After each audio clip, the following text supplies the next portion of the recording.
May 31st, 2023. Journal entry number 2. Okay, cool. Yeah, I'm gonna try to switch it up a bit now. Story first, then those haikus. All the way up to 500. Let's do this. Thought though. So I have something to say. It's been on my mind since I wrote my first entry here. Life's miserable. And I know what you're probably thinking. Yo, how could Brogan say that? He's like so awesome and peppy and such. True to it all. And thank you for thinking that. Haha. But it's just how it is. Everyone's got their stuff to deal with. Everyone's playing the same game of life, and some are better at it than others. And I've decided that I'm only going to share funny stories from here on out. Well, funny to me at least. LOL. Well, try to share just funny stories for that matter. Smiley face emoji. If there are a few haikus here and there expressing my aggravation or distaste of something or whatever, then so be it. But I'd rather have you laugh at whatever funny nonsense I've gone through and that I find humorous than have you get all upset and teary-eyed because this happened to me or I went through that, etc. Just like how the media and government like to keep us blinded by the truth by publishing and airing dumb stories to keep us occupied, not focused on the hellheim around us. Like, do I really need to know about a guy on LSD and cough syrup breaking into the neighbor's house to save the family's dog from an imaginary fire? No, but it's funny and it's distracting, and that's why it made the news. Sometimes it's a good thing to ignore the truth. Sometimes it's a good thing to stay distracted and focus on the positives as opposed to the negative that's strangling all of us. Didn't NASA put out some publication saying that the universe is roughly 68% dark energy? Something like that. Yeah, let's stick with the positives and stupidity here. Double exclamation point. That's why the guys from all those prank shows are awesome. They put themselves to Tartarus and back just to have all of us share a collective laugh. I love mythology, by the way, hence all these other iterations of hell. A much needed distraction. No pain, no gain. Haha. Okay, story time.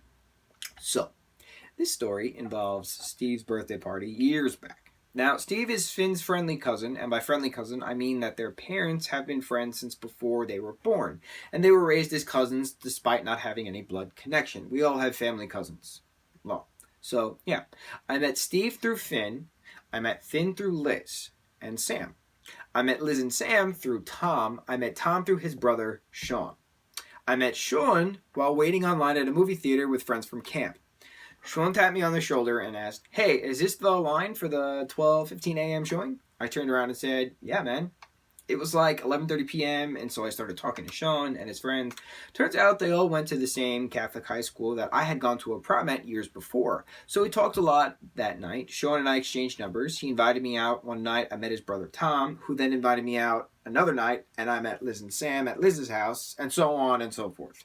So through many degrees of separation, like 5 degrees of separation, stemming back to that one late night at the movie theaters, right? 5? Yeah, that sounds good. There's your backstory.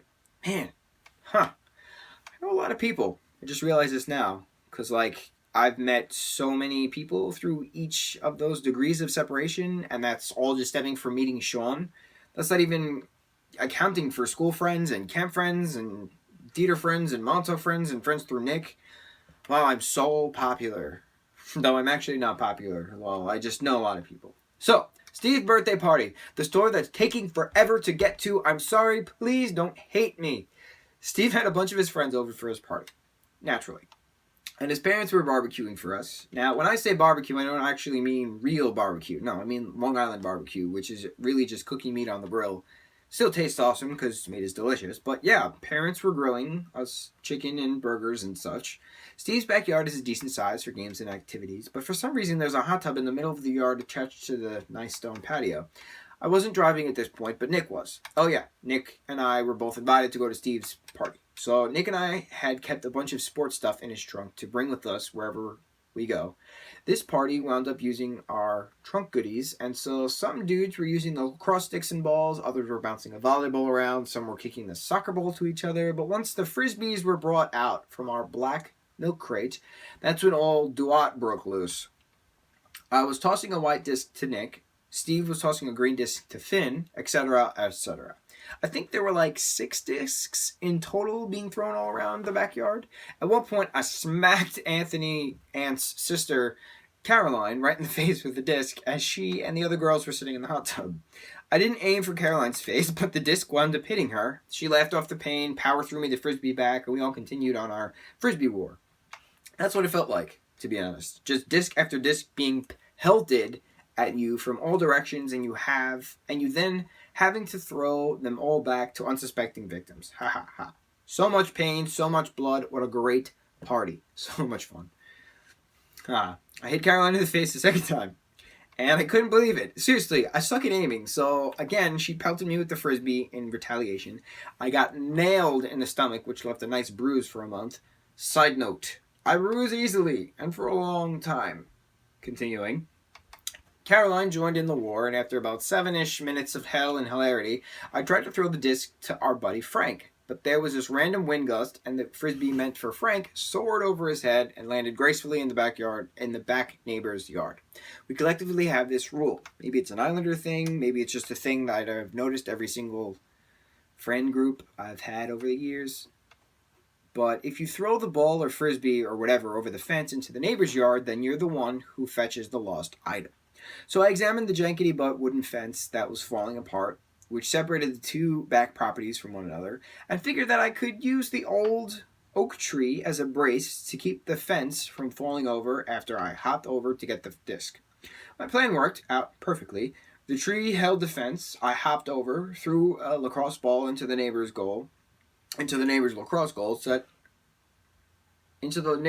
lacrosse goal net set up. There we go. By their in-ground pool. Tossed the white frisbee over to Aunt, who caught it, and figured out how to get back over the fence to Steve's yard.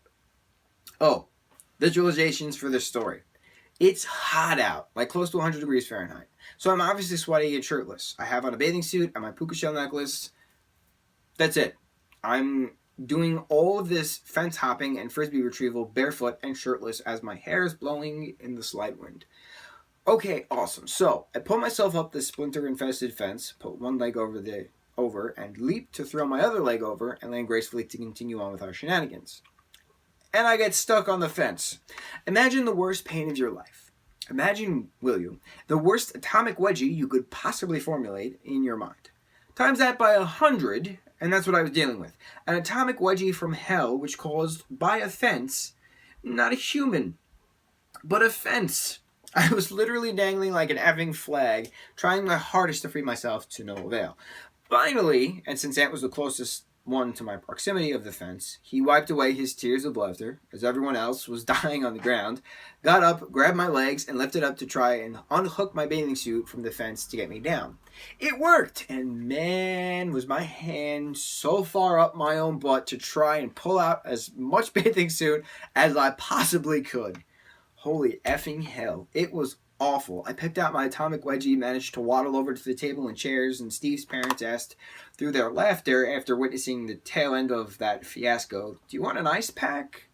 No, I laughed through my pain, but I'll take some NSAIDs if you have them. NSAIDs, NSAID, non-steroidal anti-inflammatory drugs. NSAID.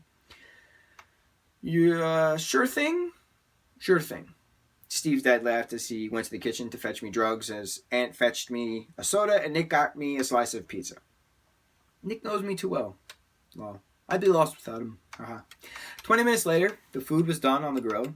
We ate. My butt was feeling much better. The drugs kicked in, and we all settled for a nice game of Cards of Hilarity. Also, I dipped some fudge striped cookies in the French onion dip that was meant for the chips, and it tasted glorious. Slow metabolisms be damned. I was feeling extra dumb and extra American, and so that was the perfect food combination for that moment. I don't remember what happened the rest of the party/night. Not because I was drunk and not because I was high on anything. The only drugs I was on were the 2 NSAID pills Steve's dad gave me. DK. I remember Nick sleeping over my parents' house that night, but how can I explain it? You know, like when you're having a dream and they're very fluid, that they just flow from one scene into another and so on. I noticed that my memory does that sometimes too. Like, I'll remember the important parts of the story, but then the rest has just flown away. Not that I'm intentionally forgetting, I just remember the most important details to the story, and the details I just shared about my awful atomic wedgie at Steve's birthday party were the most important parts of the story. Insert grimacing emoji here. So, yeah. Pain, suffering, death.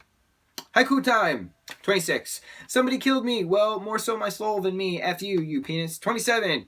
Why is porn so bad? It's just another art form, so free the nipple. 28. Suction cup dildo romantically on the pier. Sunsets for days, man.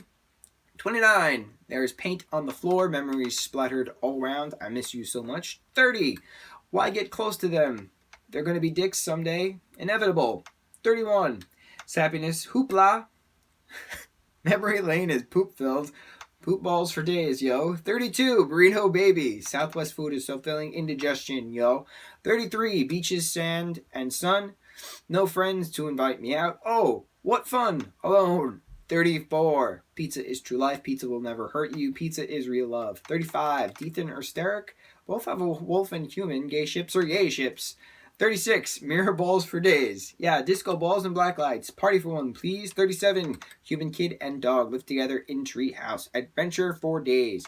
38, rip the stick means blood. Avoid pebbles at all costs. Sticks too means danger. 39, party hard, young kid. Enjoy life while you still can. It goes downhill fast. 40, you can dream with cash. That's the only way to thrive. Poverty is lame. 41, are you kidding me? Are you effing kidding me? Raisins need to die.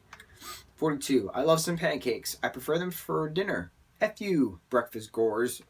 43, bro, shut the F up. You didn't throw that frisbee. You just suck at life. 44, I need cheeseburgers. Cheeseburgers solve everything. Drunken cheeseburgers. 45, spirit animal. Can you have more than just one? Because I have two. 46, you're nothing, you dweeb, go into a hole and die. Nah, just playing, Gore. 47, Christmas time is here. Shut up, Gore, it's effing June. No one likes you, Sean. 48, chocolate has three... F that poop. It's chocolate? Hell no, it's chocolate. 49, I'm party rocking. I'm flying high in the sky. Oh wait, I'm asleep. 50, flying spaghetti. Pirates on a cliff for truth. Long live FSM.